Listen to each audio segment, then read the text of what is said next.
Hey guys, welcome back to Simple Life with Chris and Tara. We are here at Hannibal, Missouri for the Homesteading Life Conference put on by Offgrid with Doug and Stacy. This is 2023 edition. Kind of different this year. We're all outside and we've had rain today. had a little rain this morning, but it's passed for now. Yeah, we're hoping it stays cleared up. And we have booths this year, and Chris is speaking, of course, so that's exciting. It's all about cast iron today. We'll try and record some things off and on throughout the weekend, and see you later.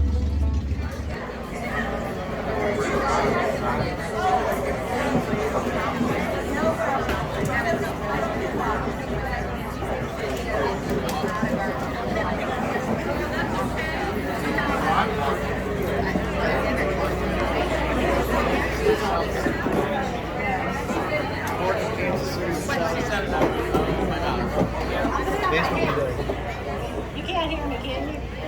You can hear me good? Can you guys in the back hear me? Really? Oh, I like it. You all hear good? Alright, are you ready? Well, I'm happy everyone's here, and I'm happy to see there's people in the tent that want to learn about farming. And my passion is health and taking care of ourselves and not having to worry about anybody else to take care of ourselves. And one thing that I think is just a phenomenal way to do it is through fermentation and adding fermented foods to your diet. And this is something that's been going on for thousands and thousands and thousands of years. People have been doing this, taking care of themselves naturally, probably not knowing that it was taking care of their health, but by culturing foods over time, and then it produces these wonderful bacteria. Because you guys know, inside of our bellies, most of your immune system is in acid fermentation. That would be like your sauerkraut, your kimchi, even yogurt that has lactic acid in it. Most of the vegetables and some of the fruits that you might ferment are lactic acid. Then you have acetic acid, which is going to be your vinegars and your kombucha, which is just a little different type of bacteria. And then of course your last one is your alcohol ferments, which you would make homemade things out of, elderberry wine, or you make strawberry wine or whatever, dandelion, and you just ferment it that way.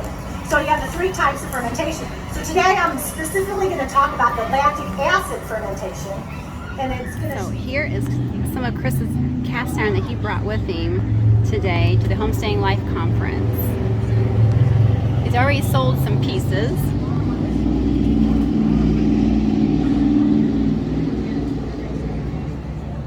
And then this right here is this awesome set, the full set of a single notch lodge.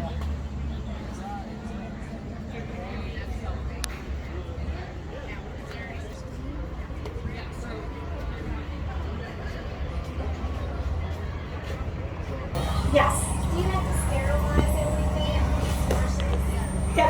You don't have to sterilize it. You use a wash with soap, you'll be fine. Yeah. That's why I like fermenting, because just as long as it's clean, just as long as it's clean, it'll work. All right? And then her question was about the floaters that come to the top, because a lot of times if they float up, they'll get moldy. That's why when I ferment, I don't like to use a lot of times people will put in mustard seeds or some of those little things, because a lot of them will float to the top. Cinnamon, I don't like to do cinnamon at all, like if I like fermenting apples, because it floats to the top, and a lot of times that'll get moldy. So I like to use whole things, like a bigger onion, and that way you can push everything underneath. And if I put it on my counter where I can see it, I'm going to go 10 to 14 days, generally with a ferment. Now, we don't have air conditioning, and it gets very hot. So if it was 100 degrees out and it was really hot, I might check it after 6 or 7 days, because it'll ferment faster. So what I'm going to do is you're going to take the lid off, and the onions will be like, woo, it's really powerful. And then just get a spoon, put in a spoon, you can take this off, taste it, see if you like it, and if you think, oh, I want it a little bit more tart, then let it go a little longer. Yes? How long will it last? So, when it's done fermenting, the 10 to 14 days, and you taste it to see if you like it or you don't like it, then what you're going to do is take off the weight, you're going to take off this thing, and you're going to put the flat cap on it, and then you're going to put it into cold storage which would be like a root cellar or your refrigerator. And then here's our booth. And our wonderful sign that we had made for us, our banner.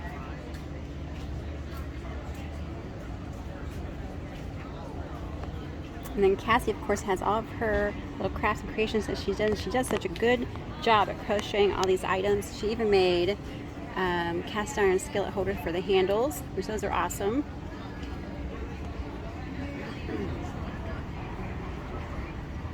How you doing? And of course, all of our shirts over here that we have. So there is our little corner. And then we are, of course, over here by forJars, which is awesome. If you've not checked out forJars, go ahead and check out all their products. Their lids, canning lids are awesome. We love using their lids. The jars, we do not yet. We're going to build that hopefully.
So after you've cooked your meal,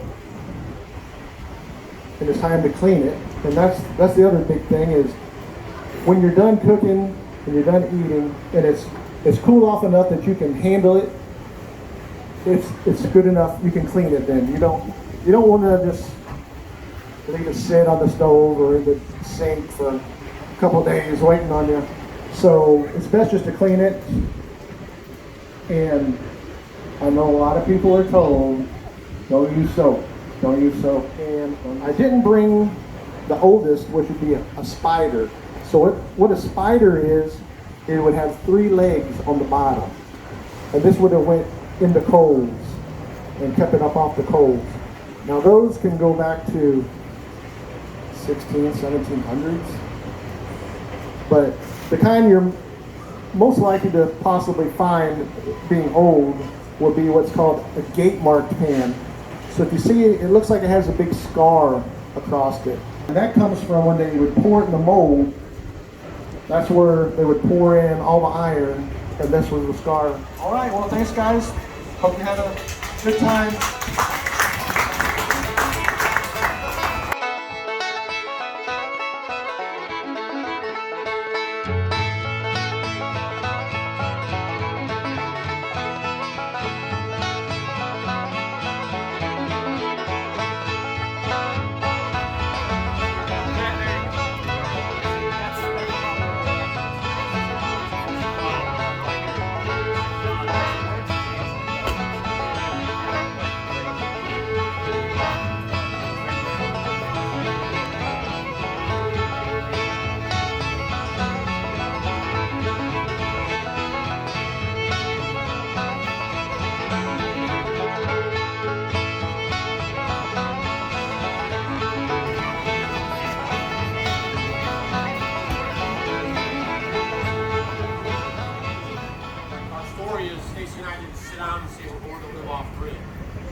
run there, and we're working on a pretty tight budget. When we got to the land, I was 44 years old, and I retired.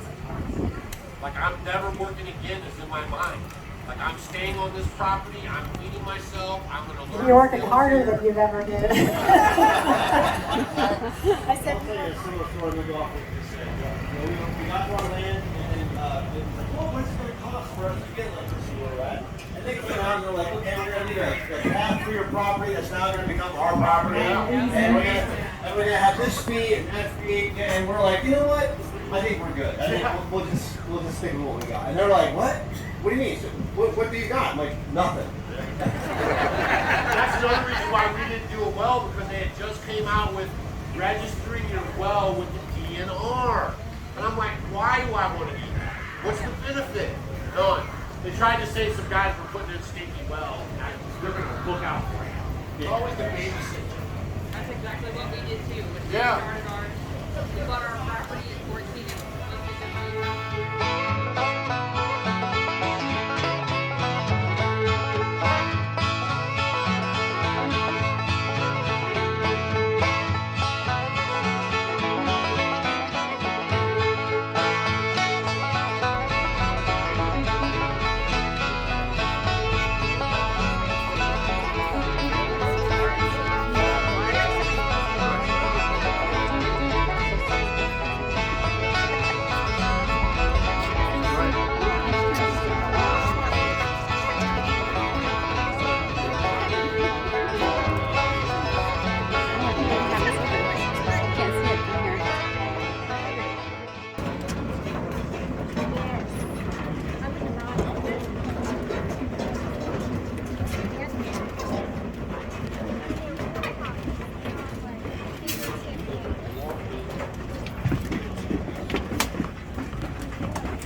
What's federal law? No weapon.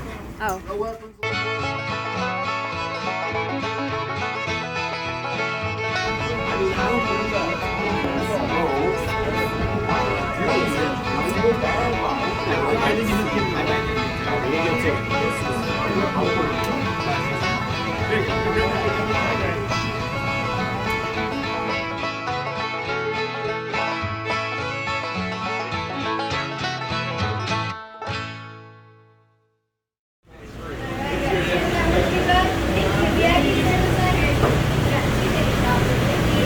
welcome aboard, VIP to see you in the center. Yeah, thank you. Thank you. VIP to the center.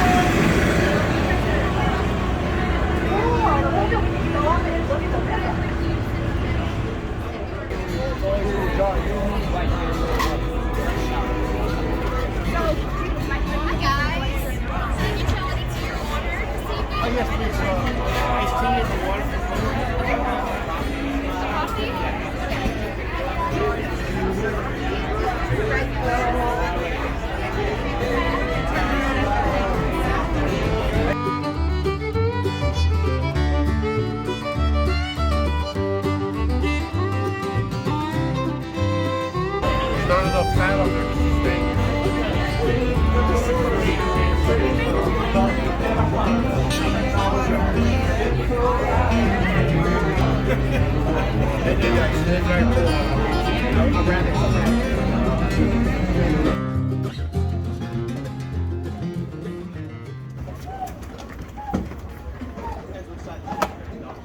Darker than normal this year when we got off the boat because we got a later start getting on. Yeah. A little bit of rain this year on the boat, so we didn't go out on it like normal. But still a good time.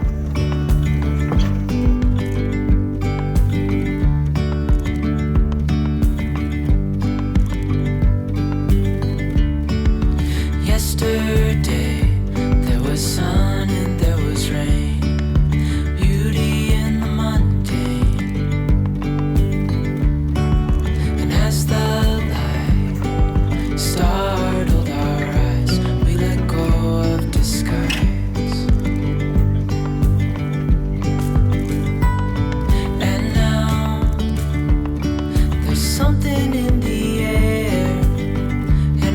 sickly shimmer on our skin.